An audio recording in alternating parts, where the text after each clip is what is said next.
Assalamualaikum warahmatullahi wabarakatuh. Waalaikumsalam warahmatullahi Apa kabar wabarakatuh. teman-teman? Baik. Baik. Sangat baik. Luar biasa. Insyaallah, alhamdulillah ya. Ya, pertama-tama mari kita panjatkan puji syukur kepada Allah Subhanahu wa taala atas nikmat-Nya kita kembali diberikan waktu untuk melaksanakan pelatihan atau IHT terkait dengan pelaksanaan implementasi kurikulum Merdeka di sekolah kita yang akan segera kita laksanakan. Nah, ini adalah hari ketiga kalau nggak salah ya, Miss Asmi ya. Sebelumnya kita sudah bahas juga beberapa materi dan pada hari ini kita akan fokus ke rancangan proyek penguatan profil pelajar Pancasila atau yang disingkat dengan P5. Ya, silakan. Oke. Sebagaimana teman-teman ketahui, di dalam kurikulum Merdeka salah satu elemen yang baru dan yang paling dirasakan manfaatnya untuk pengembangan kreativitas, kemandirian dan sebagainya dari siswa adalah adanya P5, yaitu proyek penguatan profil pelajar Pancasila. Kita mulai dari diri dulu ya teman-teman ya. Nah, ini ada beberapa pertanyaan. Barangkali di kelas masing-masing sudah terbiasa menerapkan pembelajaran berbasis project ya. Nah, saya ingin tahu dulu nih, seberapa sering Anda melaksanakan kegiatan pembelajaran berbasis project di kelas masing-masing? Jawabannya mungkin bisa belum pernah sama sekali, sangat jarang, sering, atau sangat sering ya.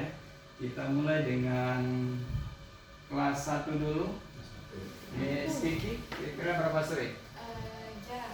Jarang. Oke. Ada yang lebih intensitasnya lebih tinggi lagi, mungkin sering atau sangat sering? Kelas 3. Oke, kelas 3 sering ya. Kelas 4? Sering, Pak. Kelas 4 sering ya, terutama sains ya, Miss Reno ya, sangat sering ya. Oke. Nah, di sini nanti kita akan melihat pembelajaran berbasis project yang diterapkan di kurikulum Merdeka dengan apa yang sudah kita laksanakan sejauh ini. Nah, ini suatu advantage ya, keuntungan dari kita yang sudah terbiasa menerapkan pembelajaran berbasis project ya. Nah, nanti akan kita bahas lebih dalam.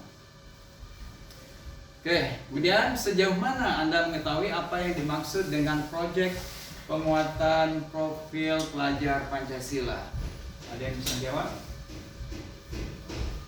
Sudah tahu? Belum tahu? Atau sudah paham? Atau sudah sangat paham?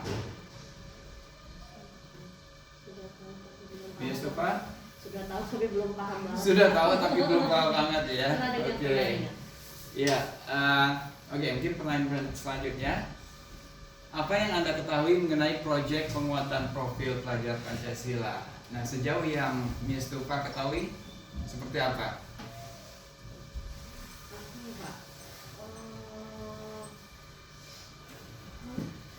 Kegiatannya itu melingkup mencakup tentang budaya Indonesia gitu, Pak. Terus bisa menggunakan bahan-bahan yang sudah pernah digunakan kembali gitu, seperti itu, Pak. Yang pernah saya dengar seperti itu. Baik. Ada lagi dari sisi kanan ya, Miss Kiki. Upaya penguatan mencapai kompetensi berdasarkan profil Pancasila. Upaya mencapai kompetensi berdasarkan Profil Pancasila. profil Pancasila ya, bagus sekali ya. Oke, nanti kita akan bahas lebih dalam. Next. Oke, nah kemudian kita coba eksplorasi konsep ya teman-teman ya.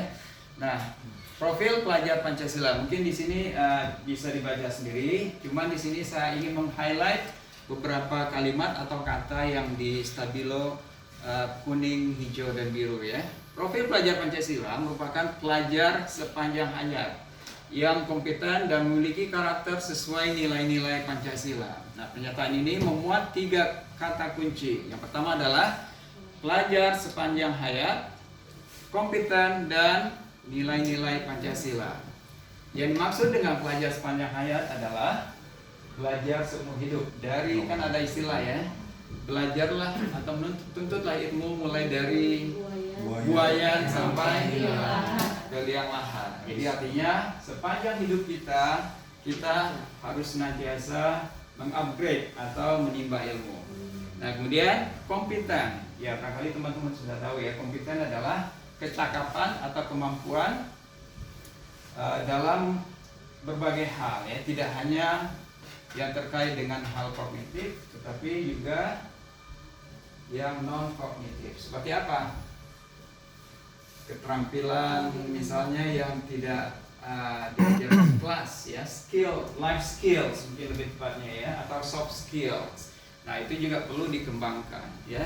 Kemudian kata kunci berikutnya adalah nilai-nilai Pancasila. Jadi apapun persiapan atau alurnya nanti bermuara ke nilai-nilai Pancasila. Jadi perilaku ataupun akhlak siswa itu harus mencerminkan nilai-nilai Pancasila. Oke, next. Ya, ini ada beberapa penjelasan tambahan. Profil pelajar Pancasila merupakan bentuk penerjemahan tujuan pendidikan nasional. Profil pelajar Pancasila berperan sebagai referensi utama yang mengarahkan kebijakan-kebijakan pendidikan, termasuk menjadi acuan untuk para pendidik dalam membangun karakter serta kompetensi peserta didik.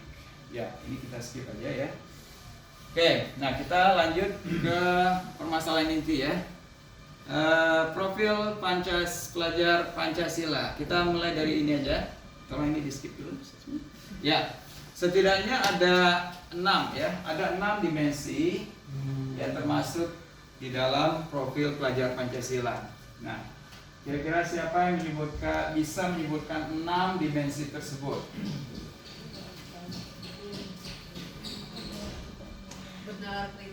Bernalar kritis, ya, oke, itu adalah salah satunya. Ada lagi? Beriman dan bertakwa.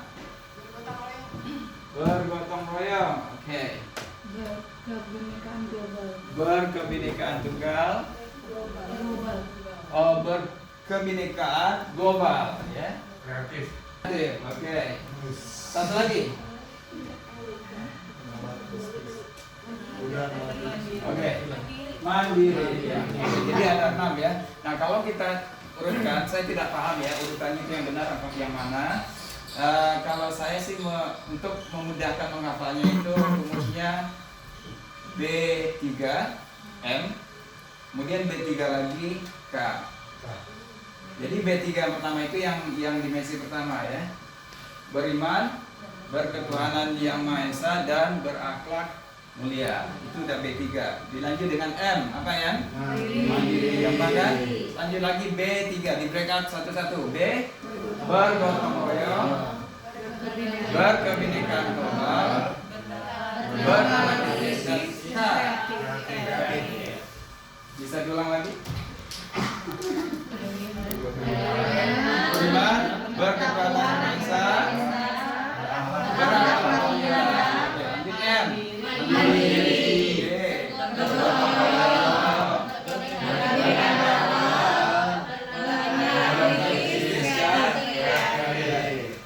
Nah, keenam dimensi inilah, coba tolong ditampilkan. Ya, oke. Ya, keenam yang berikutnya. Ya, keenam dimensi tersebut perlu dilihat secara utuh sebagai satu kesatuan agar setiap individu atau siswa ya, dimaksud di sini adalah siswa dapat menjadi pelajar sepanjang hayat yang kompeten, berkarakter dan berperilaku sesuai nilai-nilai Pancasila. Next. Oke, nah sekarang kita masuk ke proyek penguatan profil pelajar Pancasila. Proyek penguatan profil pelajar Pancasila adalah pelajaran lintas disiplin ilmu untuk mengamati dan memikirkan solusi terhadap permasalahan di lingkungan sekitarnya. Nah, di sini ada kata-kata yang di-highlight di sini adalah lintas disiplin ilmu. Kira-kira apa ya maksudnya di sini?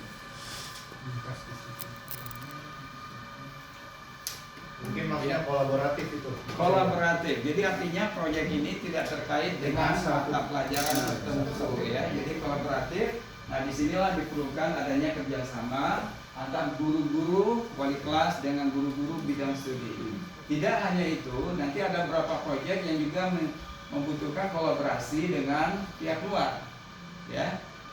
Seperti ada kegiatan yang dilaksanakan di puskesmas atau di kantor pos misalnya ya. Nah, itu kita melibatkan pihak luar dan juga ada keterlibatan orang tua dalam hal ini ya.